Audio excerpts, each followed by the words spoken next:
ऊपर से आई कैसे? बोले सुखदेव रूपी तोता की कृपा से। ये सुखदेव रूपी तोता की चंचुका जब इस फल में लग गई तो जो और मधुर हो गया। इसमें गुठली नहीं है। बोले महाराज जो बीज, बोले गुठली तो है ही नहीं, केवल रस ही रस, रसमालयम, रस का आलय है, भंडार है, चकाचक पीते रहो। भागवत सुनने की का विषय नहीं है। क्यों? बोले एक स्वर्णकार था, उसने 2 मूर्तियां बनाई, दोनों पीतल की, करीब 2-2 किलो जो है पीतल की 2 मूर्तियां बनाई और नुमाइश में रख दिया। उन मूर्तियों को दिव्य देखने लायक थी। ऐसी सुंदर मूर्ति, सुंदर मूर्तियों का अब देखने वालों की लेन लगी। महाराज देखने, कीमत पूछी, क्या कीमत है? बोले 1000 रुपए की है और 1 लाख रुपए की है दोनों मूर्तियां। बोले महाराज जाकर सोने की है? बोले बिल्कुल नहीं, 1 ग्राम भी नहीं है सोना, दोनों पीतल की है।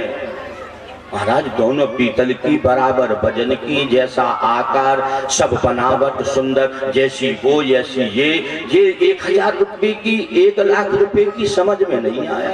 एक संत जी थे, तो संत ने कहा मैं परीक्षा लेके बताता हूँ कौन सी 1000 की है। तो कहते हैं पहली वाली जो 1000 वाली थी ना, उसके कान में संत जी ने एक रस्सी बंधकर जैसे कान में डाली, इधर से डाली और इस कान में निकल गई। संत जी बोले जी 1000 रुपए की है। और दूसरी जो मूर्ति थी, उस मूर्ति में जैसे ही जो है वो सुतली को डाला तो सुतली कान में से जाकर के सीधी पेट में चली गई, पेट में चली गई। संत भगवान बोले 1 लाख रुपए कीजिए। क्यों? भागवत इसीलिए, भागवत सुनने का विषय है, पीने का विषय है, सुनकर तो निकल सकती है, लेकिन भागवत के लिए पिबत भागवतम रसमालयम, बोले रस का भंडार है, ये भंडार है। कब तक पिए महाराज? बोले जीवन पर्यंतम मोक्ष पर्यंतम पिबेतो श्रीमद् भागवतम। ये भागवत ऐसा ग्रंथ है, ऐसा महान ग्रंथ है। नारद जी जैसे सनत कुमारों के पास में संत कुमारों ने कहा, बोले नारद जी कह रहे मैंने वेद का पाठ किया, वेदांत कहा, गीता का पाठ, सब कुछ किया मैंने, लेकिन तो सनत कुमार बोले ज्ञान यज्ञम करिष्यामि।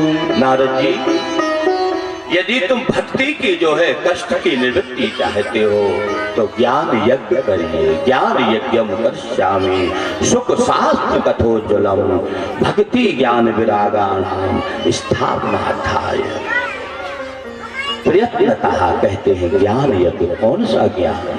बोले भागवत की कथा ज्ञान। शरद कुमारों ने कहा नारद जी इससे बड़ा दुनिया में कोई साधन नहीं है, आप ज्ञान यज्ञ करिए, इसका नाम ज्ञान यज्ञ है। जो अपन कथा सुन रहे ना, कह रही है ज्ञान यज्ञ। एक स्वाहा लक्ष्मी नारायणाभ्याम स्वाहा, उससे हम हबी के द्वारा, चरु के द्वारा तिल जो चावल घी शक्कर आदि आदि मिलाकर हम आहुति के द्वारा भगवान देवताओं को पुष्ट करते हैं, इसलिए वो स्वाहाकारी यज्ञ है। लेकिन ये कौन सा है? बोले ज्ञान यज्ञ। ये ज्ञान यज्ञ है। इस यज्ञ से हमको पता चलता है कि हमें हवन कैसे करना है, हमें पूजा कैसे करनी है। ये ज्ञान यज्ञ है, इस यज्ञ से बड़ा कोई यज्ञ नहीं है। ज्ञान यज्ञम करिष्यामि। बोले महाराज कहाँ करें? बोले गंगा द्वार समीपे तटम आनंद। बोले गंगा के द्वार पर जो है आनंद नाम का तट है, वहां ज्ञान यज्ञ करिए। आज पहला यज्ञ है, ये पहली भागवत दुनिया की है जिसमें वक्ता है 4। कौन? सनक सनंदन सनातन सनत कुमार। और श्रोता कौन है? 1 अकेले नारद जी। और नारद जी ने जो है सुंदर मंच बनवाया, सुंदर व्यवस्था करके सारी आनंद फानन में तैयारी हुई और तैयार होकर ज्ञान यज्ञ जो है और नारद जी ने प्रारंभ कराया। आज दुनिया की पहली भागवत, जहाँ एक नहीं 4 वक्ता है। नहीं, भागवत का वक्ता तो एक होता है, लेकिन जो संत नारद ने जो भागवत सुनी वो 4 वक्ता है। जो ब्रह्मा के सबसे बड़े बेटा हैं, जिन मानस पुत्र भी उनको कहते हैं। ब्रह्मा के सबसे बड़े बेटा सनक सनंदन सनातन सनत कुमार। आज 4 ऋषि भागवत गद्दी पर बैठे, नारद जी सामने आसन डालकर बैठ गए और एक आसन बगल में नारद जी ने ज्ञान के लिए डाला, एक आसन वैराग्य के लिए डाला और भक्ति देवी का आह्वान किया।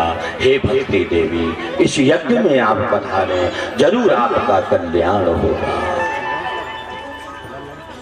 और सुंदर कथा कहते कहते कहते नारद जी को मन में आता है, प्रश्न कर देते हैं। तो नारद जी ने कहा, महाराज, अगर कोई भक्त भागवत सुनकर मोक्ष पा लेता है तो आश्चर्य नहीं है। कोई यदि संत भागवत कथा सुनकर मोक्ष पा लेता है तो कोई आश्चर्य नहीं है। क्या महाराज कोई पापी, कोई दुराचारी यदि ये भागवत सुनकर मोक्ष पा सकते हैं? सनत कुमार ने कहा, बोले ये मान महापाप कृतस्तु सर्वदा सदा दुराचार रता विमार्गदा क्रोधाग्निदग्धा कुटिलास्य कामिना सप्ताह यज्ञेन कलौ पुनर्किते। ए मानवा, जिस मानव ने जीवन भर पाप किया, अधर्म किया, अत्याचार, दुराचार, सब कुछ किया, ऐसा व्यक्ति भी यदि भागवत कथा को श्रवण कर ले तो उसका उद्धार हो।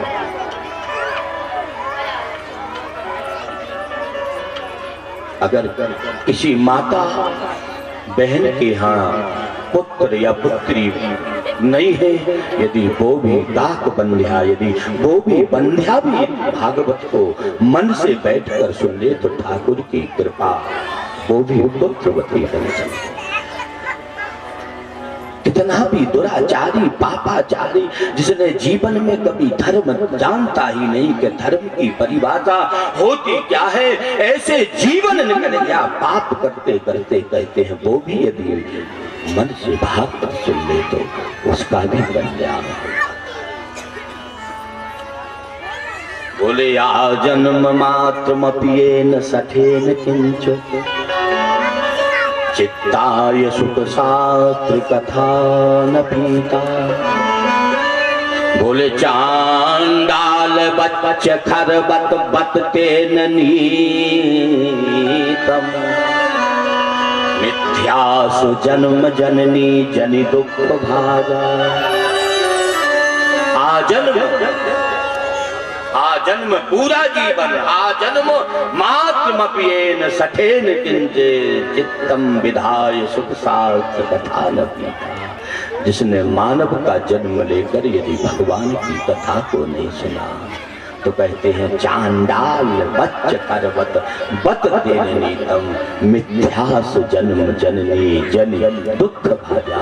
अपनी माँ को तूने जो है केवल कष्ट दिया है, अपनी माँ को तूने माँ की कोख को लज्जित किया है।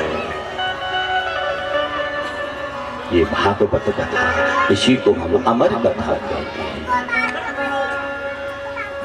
राम कथा जिन सुनते अगाई, कथा जिन सुनते अगाई।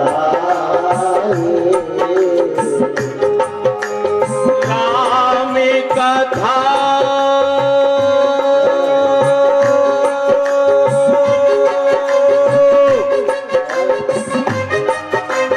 राम कथा जी सुनती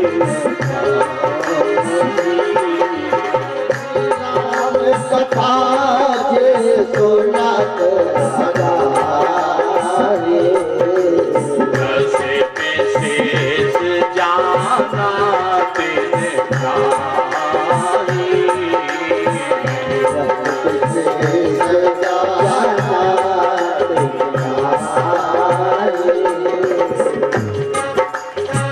जीवन में यदि ठाकुर की कथा नहीं सुनी तो कहते हैं तुमने अपनी माँ के गर्भ को कष्ट दिया, तुमने अपनी माँ को लज्जित किया। आज नारद जी ने 3 आसन डाल दिए, भक्ति देवी का आवाहन किया, ज्ञान वैराग्य का आवाहन किया। कथा को सुनिए, क्योंकि ये कथा तो कलमश को मिटाने वाली है। ब्रज की गोपियां, जब उद्धव जी आए तो ब्रज की गोपियों से उद्धव ने कहा, जब उद्धव ने ब्रज की गोपियों की दशा को देखा, कृष्ण के विरह में ब्रज की गोपियों की क्या दशा हो गई। उद्धव जैसा ज्ञानी, जब भगवान श्री कृष्ण ने कहा उद्धव तुम ब्रज में जाओ, उद्धव जी कहते हैं गोविंद कृष्ण तुम मुझे ब्रज भेज रहे हो। वो ब्रज की गोपियां, गमार, अनपढ़ गमार गोपियां मेरी इस ज्ञान की, मेरी इस बड़ी बड़ी भाषा, ज्ञानमय भाषा को क्या समझ पाएंगी। लेकिन वो उद्धव जब ब्रज वृंदावन में गया तो आशा महो चरण रेणु श्याम वृंदावने क्या कहते हैं उद्धव कहते हैं मैं एक दिन से कृष्ण से बोले से एक दिन से ज्यादा नहीं, दूसरे दिन लौट कर आ जाऊंगा। लेकिन जब ब्रज में और ब्रज की गोपियों के प्रेम को देखा और कृष्ण के विरह में गोपियों की क्या स्थिति हो गई, उद्धव जैसा ज्ञानी वृंदावन में जाकर अपनी नाक रगड़ दी, जाकर के चेहरा, जब राधा रानी के प्रेम को देखा, उन्हें ब्रज की गोपियों के प्रेम को देखा, तो उद्धव का ज्ञान जो है वो चूर चूर हो गया। उद्धव का ज्ञान बिक गया। उद्धव जैसा ज्ञानी उस ब्रज वृंदावन में जाकर के कहता है हे विधाता 6 महीना से पहले तो उद्धव लौट कर नहीं आए और कहते हैं कि मुझे इस ब्रज में मेरा जन्म देना, मेरा दूसरा जन्म हो तो मुझे पत्थर बना देना, कहीं जगह नहीं मिले तो एक मुझे ईंट का पत्थर बना दोगे तो भी मैं धन्य हो जाऊंगा, और ये पत्थर न बना सको तो एक वृक्ष बना दूंगा। हे ठाकुर वो वृक्ष भी न बना सको तो एक पत्ता बना देना, यदि मुझे वृक्ष न बना सको तो मुझे नंद बाबा की गायों में चरने का सौभाग्य, गाय बना देना, पशु बना देना, लेकिन ब्रज वृंदावन में मेरा जन्म। उद्धव जैसा ज्ञानी, जैसे उद्धव को भगवान अपने मन की बात बताते थे, भगवान के साथ में यदि कोई साथ रहता था तो भगवान अपने मन की बात केवल उद्धव से कहते थे। उद्धव ज्ञानियों में बृहस्पति के शिष्य हैं ना, गुरु बृहस्पति के शिष्य हैं उद्धव जी, बहुत बड़े ज्ञानी। लेकिन ज्ञानी जब वृंदावन में गए तो पानी पानी हो गए, सारा ज्ञान बह गया। क्यों? क्योंकि वृंदावन में तो धन्यम वृंदावनम तेनो भक्तर नित्यति यत्र जा, कहते हैं धन्य है वो वृंदावन जहाँ वृंदावन में भक्ति आज भी नृत्य करती। इसलिए तो जब वृंदावन में भक्ति देवी गई तो कौन? बूढ़ा होना पड़ा। और किसको? ज्ञान और वैराग्य को जब भक्ति वृंदावन में पहुंची तो ज्ञान वैराग्य की कोई वृंदावन में कीमत नहीं है, वृंदावन में तो भक्ति की कीमत है। धन्यम वृंदावन तेनो भक्त नित्यति यत्र जहाँ, जिस वृंदावन में भक्ति आज भी कीड़ा नृत्य करती है वो वृंदावन।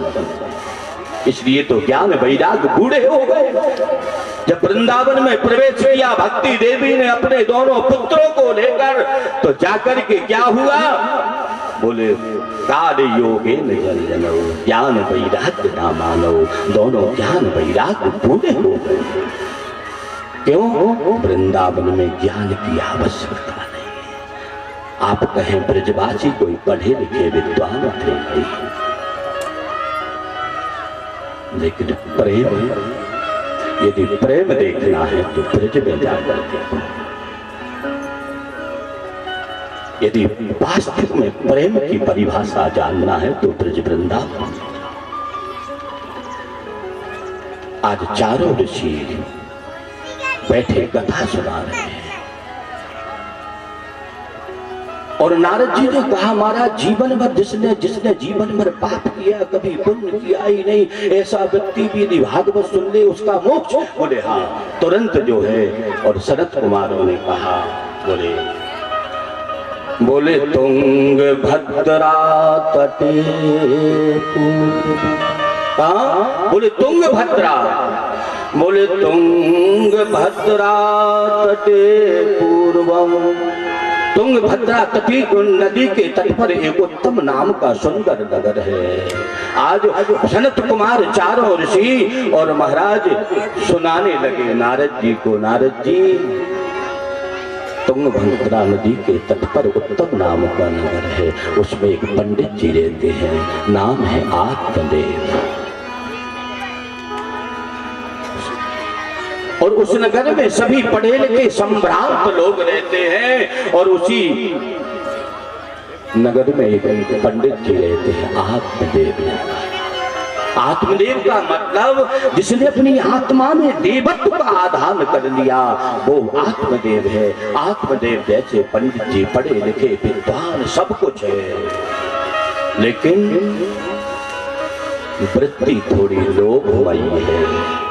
एक बात बताऊं, केही के लोभ विडंबना और कीन न जेहि संसार। संसार में यदि विडंबना होती है तो लोभ के लिए, हाँ, काय के लिए? लोभ इतनी खराब, केही के लोभ विडंबना और कीन न जेहि संसार। संसार में लोभ के लिए बड़ी बड़ी विडंबना हो जाती।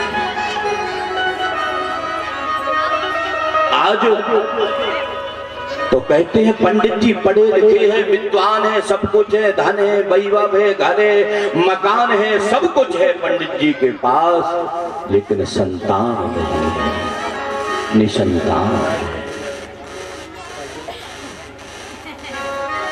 पड़ोसियों का आना जाना शुरू हो गया। एक और बात बताओ, पंडित जी जितने महान हैं, जितने जो है ज्ञानवान है, पत्नी उतनी ही प्रतिकूल है। नाम है धुंधली देवी। क्या नाम है? धुंधली देवी। अब पंडित जी तो बड़े पढ़े लिखे हैं, सवेरे से अपने यजमानों के यहाँ निकल जाते हैं पूजा पाठ, काऊ को विवाह कराने, काऊ को मुंडन संस्कार कराने, काऊ की यहाँ सत्यनारायण बांटने, काऊ को ब्याह पढ़ने, काऊ की लगन लिखने, बस सवेरे शाम को लौट कर आते। और पंडित जी जब लौट कर आते तो धुंधली देवी, ओ हो क्या पूछना है। पंडित जी जैसे लौटते, शाम को घर में प्रवेश करते, दो अगरबत्ती हिलाते, वो चकाचक हारते। पंडित जी सोच रहे मन में, मैं बड़ा भाग्यशाली हूँ, पत्नी पत्नी कितना मेरा आदर करती है, कितनी श्रद्धावान पत्नी है। पंडित जी के मन में जो है पत्नी के प्रति बड़ा ही प्रेम, अरे साहब आनंद है। लेकिन धुंधली का काम धुंधुम अज्ञानम करोति इति धुंधली, जो अज्ञानता बस जो है धुम धुम रात दिन अगल वाले से लड़ना, बगल वाले से लड़ना, कभी सामने वाले से, कभी पीछे वाले से, कभी मोहल्ला वालों से, दिन भर उसका। और वाणी भी इतनी कर्कश है महाराज, प्रेम से तो बोलना उसको आता है। अब पंडित जी के घर संतान है, एक गाय पाल रखी है पंडित जी। 7 वर्ष हो गए करीब गाय को गोपी पाल है। पंडित जी के घर की जो तुलसी महारानी है वो भी सूख जाती है। अब तो समन से बाहर पड़ोसियों का आना जाना हो गया शुरू। पंडित जी से बोले, पंडित जी तुम्हारी ये तुलसी सूख गई। पड़ोसी बोले हाँ महाराज, मैं जल तो रोज देता हूँ, चकाचक डालता हूँ, जल डालता हूँ, लेकिन अपने आप क्यों सूख जाती है? तो बोले महाराज ये गाय भी हम बहुत बहुत से देख रहे हैं, 5-7 साल हो गए देखते देखते ये भी बांझ रह गई है। बोले हाँ सेवा करता हूँ बढ़िया चकाचक गाय की, लेकिन समझ में नहीं आता ये भी बांझ रह गई। पड़ोसी बोले तुम्हारे यहाँ बेटा नहीं है इसलिए ऐसा हो रहा है, तुम्हारे पिता असंतुष्ट हैं इसलिए जो है देवता तुमसे जो है प्रसन्न नहीं है, इसलिए तुलसी भी सूख जाती है। अब पंडित जी के मन में पढ़े लिखे विद्वान होकर के भी क्यों कि जागो प्रभु दारुण दुख देही ताकि मति पहले ही हर ले कोई,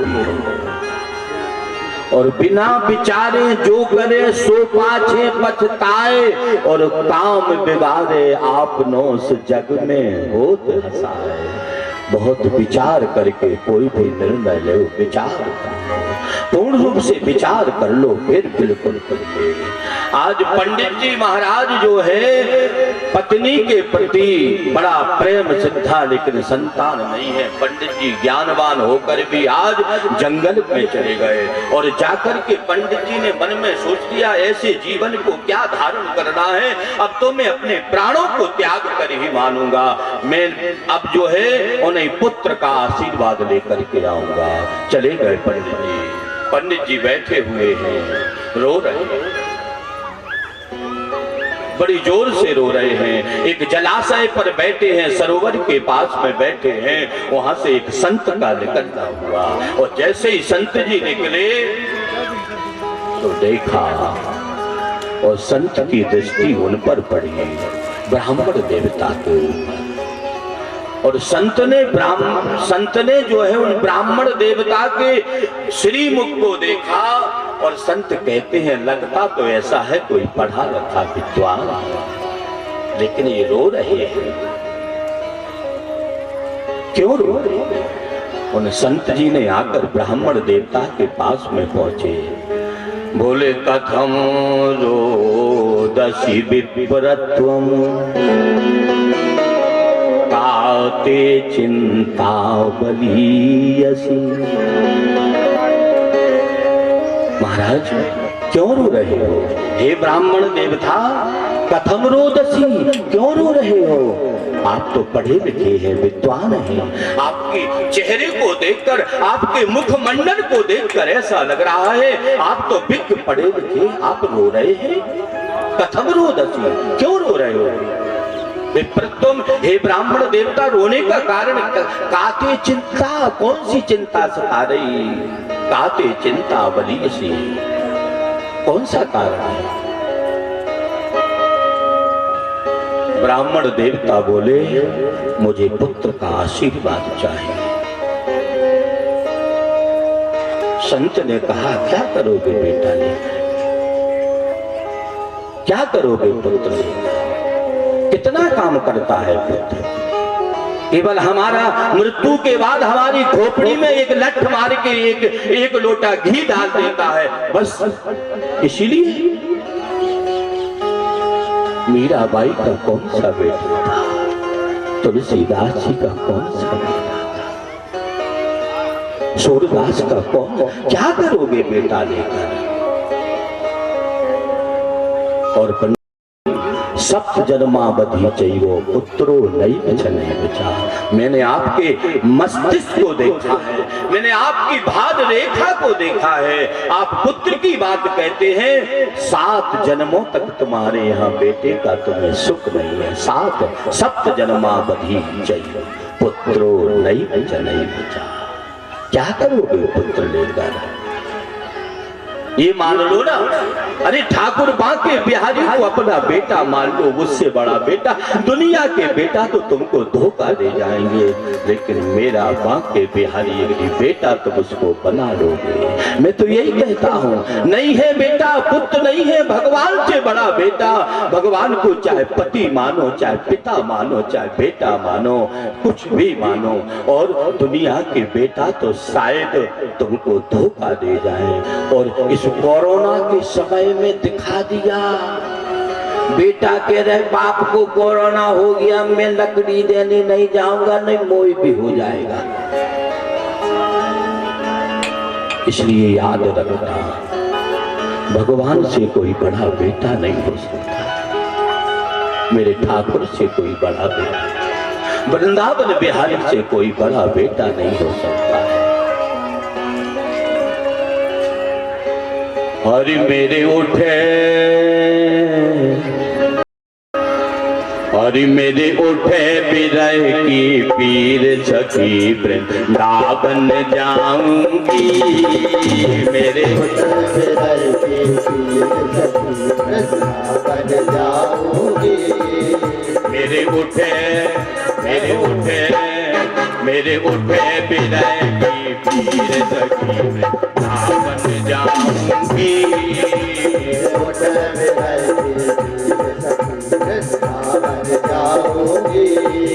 वृंदावन जाऊंगी, सखी बरसाने जाऊंगी। वृंदावन जाऊंगी, सखी बरसाने जाऊंगी। वृंदावन, वृंदावन, वृंदावन जाऊंगी, सखी बरसाने जाऊंगी। वृंदावन जाऊंगी, सखी बरसाने जाऊंगी। बाज मुरली, बाज मुरली, बाज मुरली, यमुना तीर सखी सावन जाऊंगी। बाज मुरली, यमुना तीर सखी वृंदावन जाऊंगी। श्री राधे काली की सेवा करते हुए जय हो।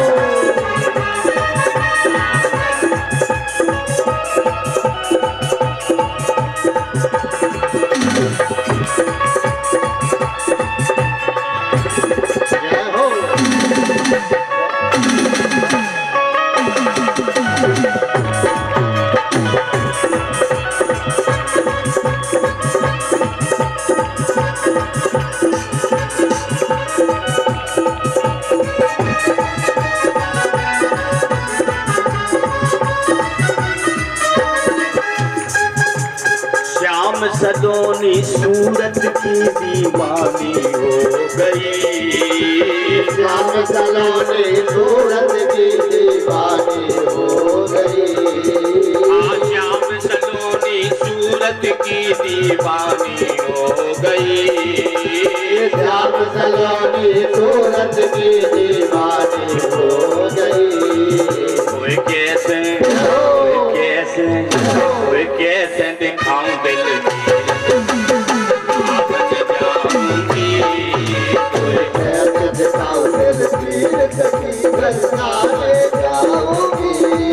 वृंदावन जाऊंगी, सखी बरसाने जाऊंगी। वृंदावन जाऊंगी, सखी बरसाने जाऊंगी। बाज मुरली, बाज मुरली, बाज मुरली, यमुना तीर सावन जाऊंगी।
हाँ छोड़ दिया मैंने भोजन पानी श्याम की याद में। छोड़ दिया मैंने भोजन पानी श्याम की याद में। छोड़ दिया मैंने भोजन पानी श्याम की याद में। छोड़ दिया मैंने भोजन पानी श्याम की याद में।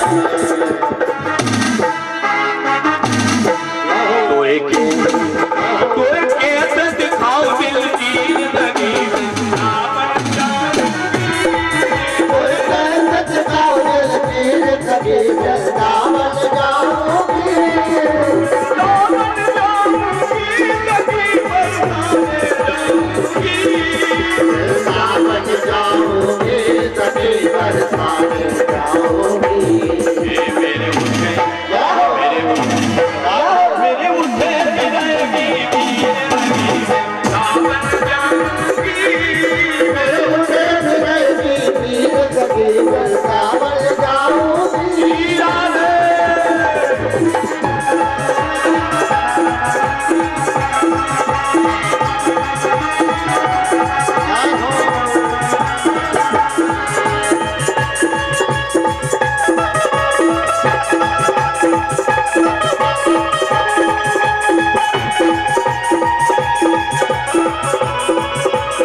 मैंने जिंदे नाते दुनिया के रिश्ते नाते मैंने तोड़ दिए। दुनिया में सब रिश्ते नाते मैंने तोड़ दिए। दुनिया के सब रिश्ते नाते मैंने तोड़ दिए। दुनिया के सब रिश्ते नाते मैंने तोड़ दिए।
मेरे उठे फिरंगी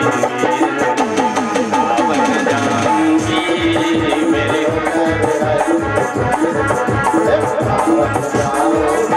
मेरे बाज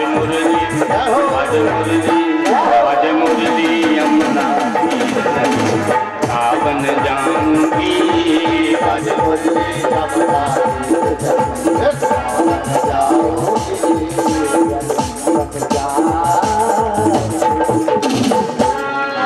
भागवत भगवान की जय। आज संत नारद जी ने 3 आसन डाल दिए, स्वयं बैठ गए, कथा चल रही है। भक्ति देवी का ज्ञान वैराग्य का आवाहन किया। अब तो महाराज जब लोगों को पता चला कि ब्रह्मा के बेटे सनक सनंदन सनातन कुमार की कथा कह रहे हैं, तो हजारों संत, बड़े बड़े संत, अमलात्मा, ज्ञानी, तपस्वी, यशस्वी, मनस्वी, सब जो है संतों का आगमन होने लगा। हजारों लाखों की महाराज 50,000 आ रहे, लाखों लौट कर जा रहे। सुंदर विशाल कथा हो रही है। इधर ब्राह्मण देवता रो रहे हैं। संत से बोले आशीर्वाद दो।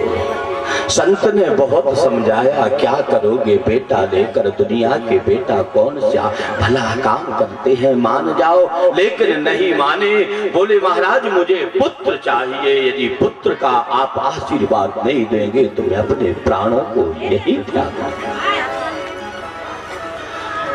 संत ने अपने बगल से एक फल निकाला, फल लेकर के जो है पंडित जी को दे दिया, आत्मदेव ब्राह्मण देवता को, और कहा सुनो, जाकर ये फल अपनी पत्नी को दे देना। और पत्नी को फल दे करके जो 1 वर्ष का नियम है सारे नियम बता दिए।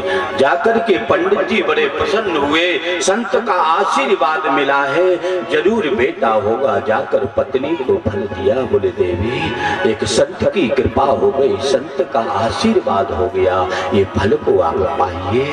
और फल पा करके और सारे नियम बता दिए। अब महाराज उसका नाम तो धुंधली देवी है, वो फल नहीं खाया, मैं फल खाऊंगी मेरा गर्भ आएगा। और गर्भ आने पर कितनी माँ को कष्ट होता है ये तो माँ ही समझ सकती है। दूसरा जाके पैर ना फटी बंधाई और वो घर जाने पीर पर आई। जब माँ बच्ची को जन्म देती है तो दूसरा जीवन माँ का होता है। इतना त्याग करके, इतना कष्ट सहन करके बेटे को जन्म देती है।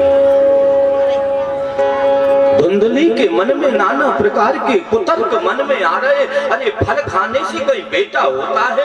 ये संत तो ऐसे जो है ठोकते रहते महाराज इधर उधर की। लेकिन अपनी सहेली थी बड़ी अभिन्न, उसको बुलाया, बहन ऐसी ऐसी बात है, मेरे पति देखो पंडित जी हैं, ब्राह्मण है, कुछ जानते तो है नहीं, किसी संत के चक्कर में उन्होंने आज देखो मुझसे कह रहा है ये फल खाओगे तुम्हारे यहाँ बेटा हो जाएगा। सुनो, सहेली से बोली सुनो, तुम्हारे यहाँ 6 बेटा है, 7वां होने वाला है, बहन इतनी कृपा कर दें, जब 7वां बेटा हो तो बेटा मुझे दे देना। और मैं क्यों? क्योंकि जिसके 6 बेटा हैं उसके यहाँ खाने के लिए नहीं है, और जिसके यहाँ करोड़ों अरबों की संपत्ति है उसके यहाँ उसका कोई उत्तराधिकारी नहीं है। यही तो संसार है प्यारे। धुंधली देवी ने पंडित जी की पंडिताइन ने कहा, बोले एक काम करो, तुम्हारा जब बेटा हो वो बेटा मुझे दे देना, उस बेटे के बदले में मैं तुम्हें इतना धन दे दूंगी कि तुम पैसे वाले हो जाओगे। दोनों की बात हो गई, बेटा हुआ।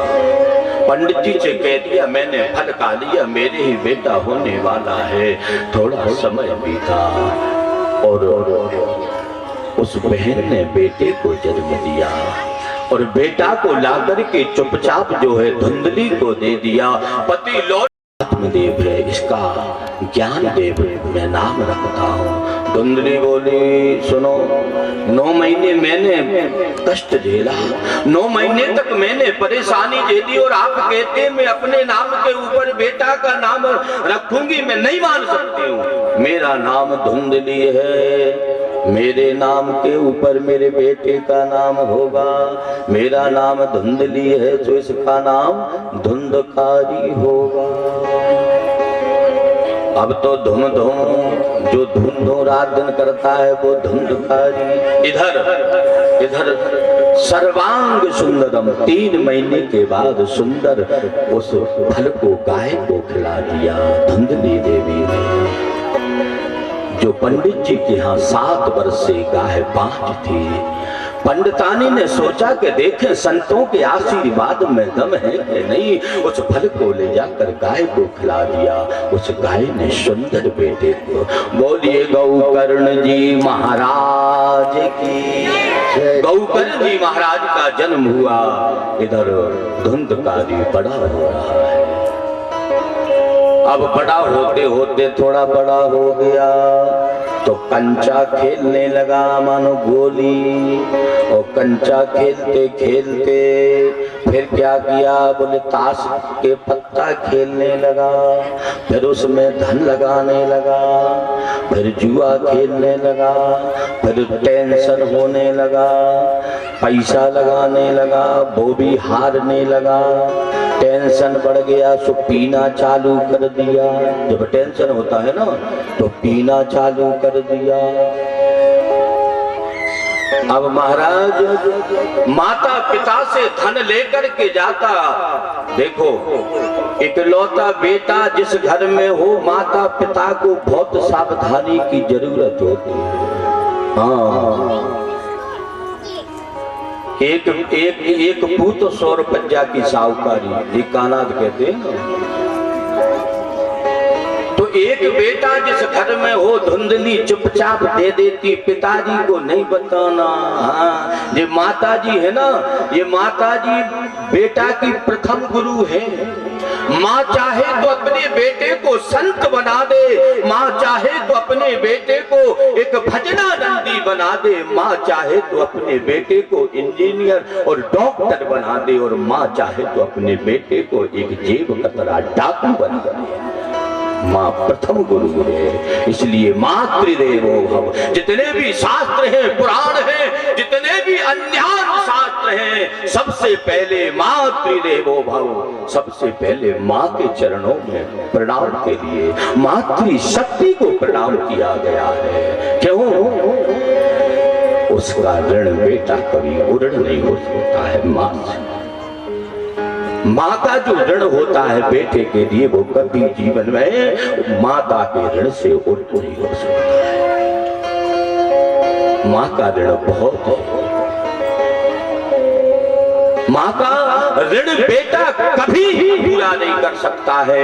फिर भी माँ का आशीर्वाद, बेटा गलत भी करता है फिर भी माँ अपने बेटे दुखी नहीं देख सकती है।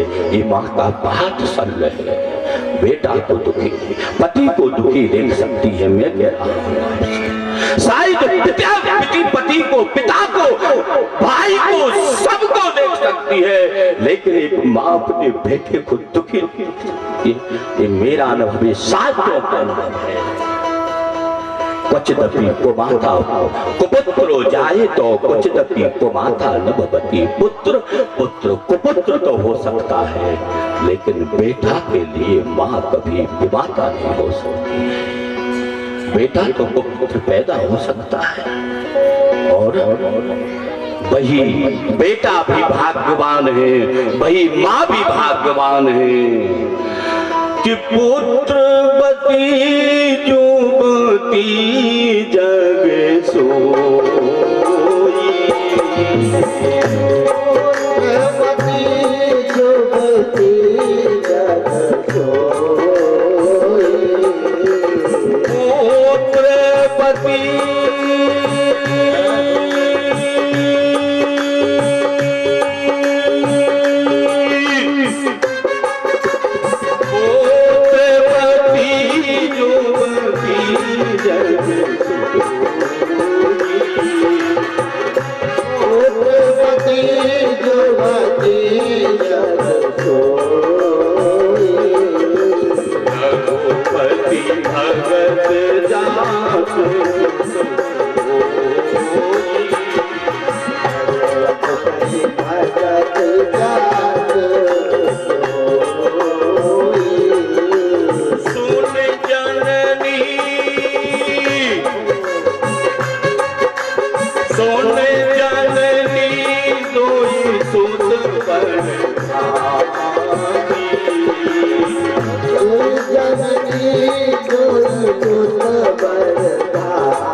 संसार में धन है जिस माँ का बेटा ध्रुव पैदा हो,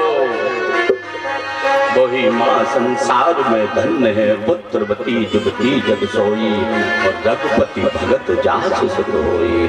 जिस माँ का बेटा भगवान का भक्त पैदा हो जाए, वो माँ सबसे बड़ी धन्य, बड़ी भाग्यवान है। और वो पुत्र बड़भागी है, सुन जननी सोई सुत बड़भागी, जो पितु मात बचन। जब राम वन को जाने लगे तो वहीं पर ये प्रसंग बद चौपाई है। अरे माँ, जब माँ ने मना किया राम को राम, लेकिन राम ने कहा माँ, जो माता पिता ने आशीर्वाद दे दिया है, जो माता पिता की आज्ञा को स्वीकार करता है, जो गुरु की शिष्य जो गुरु की आज्ञा को स्वीकार करता है, वो गुरु अपने आप को धन्य मानता है। जो बेटा माँ बाप का अधिकारी आज्ञाकारी बनता है, वो माँ बाप अपने आप को धन्य मानते हैं कि हमने न जाने कौन से जन्म में कौन सा पुत्र दिया होगा जो ऐसा बेटा। आज धुंधकारी कपूत हो गया, माँ से धन मांगने लगा, पैसा खत्म हो गया, सोना चांदी लेने लगा, सोना चांदी देते देते वो भी खत्म हो गया। अब तो माँ को एक दिन मारने लगा। धुंधकारी कहता है लाओ धन लाओ। माँ कहती है बेटा सब तो खत्म कर दिया, अब कहाँ है, सब ले तो गया। माँ को प्रताड़ित किया, पिता को इतना प्रताड़ित किया। एक दिन पिता रो रहे, रात्रि में बैठे बैठे आत्मदेव पंडित जी इतने बड़े ज्ञानी, इतने बड़े महात्मा, इतने बड़े कर्मकांडी, लेकिन आज स्वयं रो रहे हैं। और रोते रोते रात्रि के समय उधर गौकर्ण जी का जब आए, गौकर्ण जी ने देखा पिताजी आप रो रहे हैं, क्या बात है। आज आत्मदेव पंडित जी कहते अपने बेटा गौकर्ण से, गौकर्णो पंडितो ज्ञानी और धुंधकारी महाखला। कहते हैं गौकर्ण विद्वान, केवल कान गौ जैसे, सर्वांग मानव जैसा शरीर। गौकर्ण को देखने के लिए 1000 किलोमीटर से लोग आए। अद्भुत बालक को गाय ने जन्म दिया है, उसको देखने के लिए गौकर्णी पंडित है, विद्वान निकले। आज वही गौकर्ण अपने पिता के पास में आए, पिता को रोते हुए देखा। पिताजी आप रो रहे हैं। पिताजी कहते बेटा मैं इसलिए रो रहा हूँ, जिस घर में रोज वेद पाठ होता था, जिस घर में रामायण पाठ, भागवत पाठ, वेद का पाठ हुआ, आज उस घर में अंडे और मांस खाया जा रहा है, अंडे के छिलके पड़े हैं। आज गौकर्ण जी से कहते हैं आत्मदेव पंडित जी, मेरे इस स्वर्ग जैसे घर को आज इसने एक नरक का अड्डा बना दिया, इसलिए रो रहा हूं। बोले पिताजी आप सब त्याग कर गौकर्ण जी ने बोले देहे स्थिमांस रुद्र भीमत्यो तिजत्वम जाया सुता। ऐसा सुंदर उपदेश किया, ऐसा गौकर्ण जी महाराज ने। बोले पिताजी जो देह के प्रति जो तुम्हारा प्रेम है ना, अपने शरीर के इस देहाभिमान को दूर करो। बोले देह स्थिमांस रुद्र भीमत्यो तिजत्वम जाया सुता दिशु सदा ममता विमुंचो पश्यामि सम जगदिदं क्षण पंगु निष्ठं वैराग्य राग रसिको भव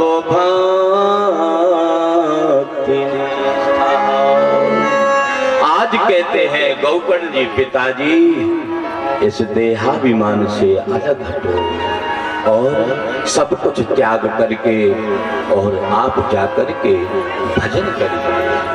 आज गौकर्ण जी की बात को मानकर पिता आत्मदेव रात्रि में चले गए और भागवत का 10वें स्कंद का पाठ करके अपने जीवन को आत्मदेव पंडित जी ने धन्य बना दिया। इधर गौकर्ण जी तीर्थ यात्रा के लिए चले गए। अब बच्ची माँ, अब अकेली माँ बची। आज धुंधकारी रात्रि में आया, माँ से कहा माँ पैसा ला, माँ धन ला। माँ बोली बेटा जितना था सब कुछ तूने बर्बाद कर दिया, कुछ नहीं बचा है बेटा, कुछ नहीं।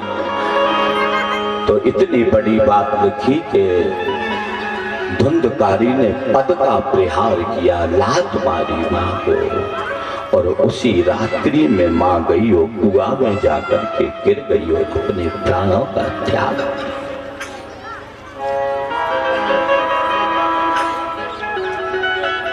बोले कबीरा सब जग निर्धना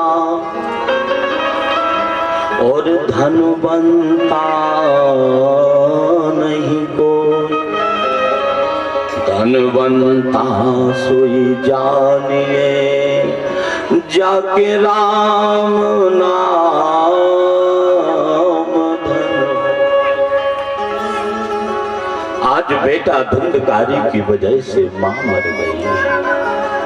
अब धुंधकारी स्वतंत्र हो गया, अब कोई टेंशन नहीं। पिताजी कहते थे ऐसा करो, ऐसा नहीं ऐसा करो, वो भी पधार गए घर छोड़ करके, माताजी चली गई।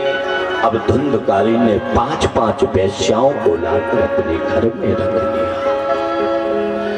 अब तो महाराज बहुत बड़ा चोर बन गया, डाकू बन गया। रात्रि के समय अर्धरात्रि में घोड़े पर सवार होकर तलवार, नग्न तलवार लेकर महाराज ठट्टी बांध कर जब आता है तो लोगों के घरों के किवाड़ बंद हो जाते हैं। इतना भयभीत, लोगों को कुआं में डाल देता, कोई जा रहा है कुएं में डाल दिया, उसको मार दिया। अब तो धुंधकारी बहुत बड़ा प्रबल डाकू बन गया।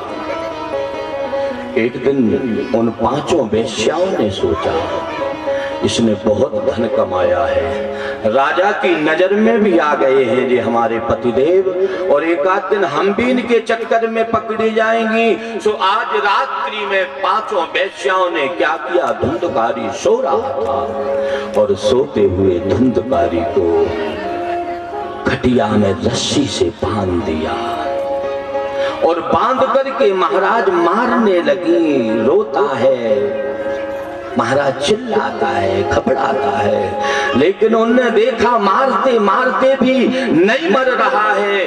तो जलते हुए अंगारे लेकर के 5 वेश्याएं आई और वे जलते हुए अंगारे उसके मुंह में ठूस दिए और जैसे ही मुंह में जलते हुए अंगारे धुंधकारी के गए तो उसका प्राणांत हो गया।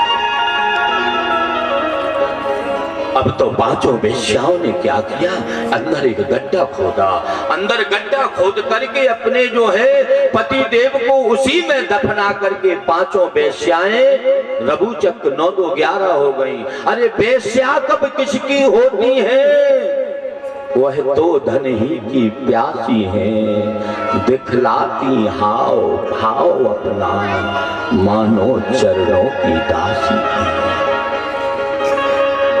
मार के चली। आज गौकर्ण जी महाराज तीर्थ यात्रा करते करते लौट करके आए।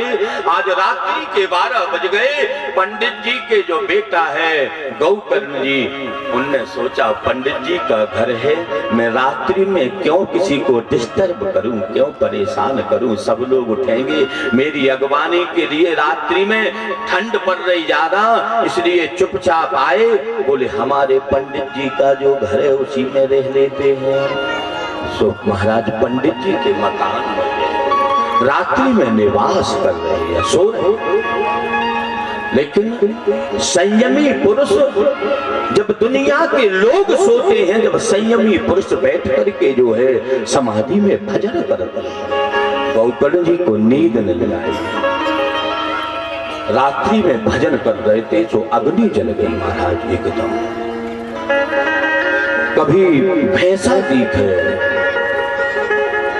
कभी बिल्ली दिखे, कभी नाना प्रकार से। ये क्या हो रहा है मेरी समझ में नहीं आ रहा है। कौन हो तुम? गौकर्ण जी ने अपनी अंजलि में जन्म दिया। कौन हो तुम? बोले अहम भ्राता त्वदीयोऽस्मि धुंधुकारीति नामतः। महाराज,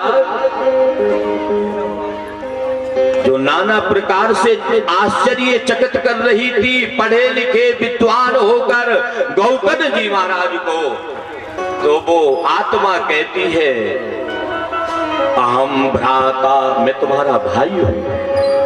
अहम भ्राता तुदीयोऽस्मि धुंधुकारीति नामतः। मेरा नाम धुंधकारी है। धुंधकारी?